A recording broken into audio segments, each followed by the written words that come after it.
Have you ever felt like the weight of the world is on your shoulders, like no one truly sees the battle you're fighting inside? Even when you smile, your soul feels tired. You believe in God. You believe He has a plan. But lately your heart is heavy, and you're not sure how much more you can carry. You're not alone. Even Jesus, yes, Jesus, the Son of God, the one who walked on water, He knew what anxiety felt like. Let me take you to a garden. Not just any garden, but Gethsemane. Matthew 26:38. Then He said to them, "My soul is overwhelmed with sorrow to the point of death. Stay here and keep watch with me." Jesus, overwhelmed. Jesus, anxious. Not because He lacked faith, but because He was fully human. And He knew what was coming. He wasn't afraid of pain. He was preparing for purpose. Yet, in that moment, He didn't hide His emotions. He brought them before the Father. Luke 22:44 tells us, "And being in anguish, He prayed more earnestly, and His sweat was like drops of blood falling to the ground." Have you ever prayed like that? Crying into your pillow, begging God to answer, feeling like the silence is too loud? Jesus knows that pain. But here's what He did in His anxiety. First, He turned to prayer. He didn't run. He didn't numb the pain. He prayed. He got honest with the Father.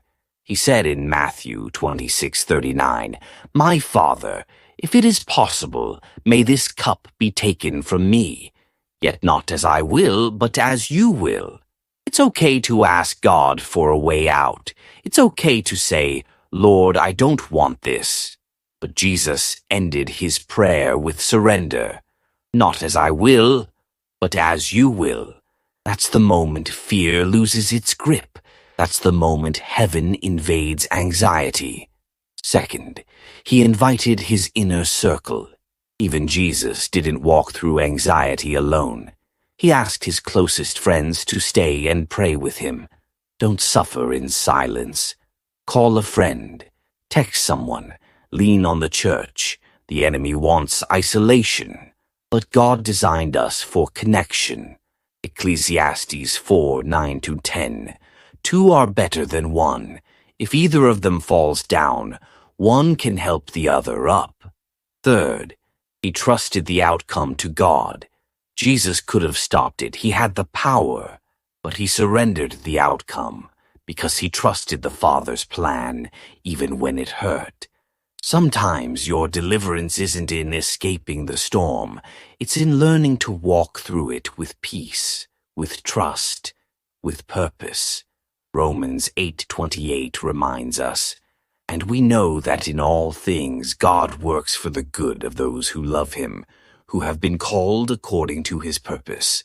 So what should you do when you feel anxious? Do what Jesus did. Pray honestly. Bring others in. Surrender the outcome.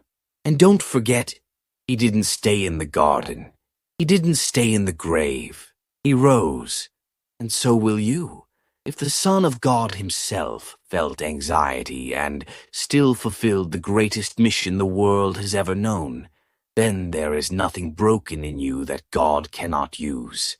There is no fear too great for His peace, no sorrow too deep for His healing. Isaiah 41:10. "So do not fear, for I am with you. Do not be dismayed, for I am your God. I will strengthen you and help you. I will uphold you with my righteous right hand." He sees your silent battles. He's not far away. He's right there, in your room, in your breath, in your beating heart. Jesus was anxious, but He didn't give up. Neither should you. This is not the end. This is your Gethsemane, and resurrection is coming. If this touched your heart, don't scroll away. Like, comment, Amen, and share this with someone who needs it. Subscribe to God's Plan Network for more hope-filled truths and biblical encouragement.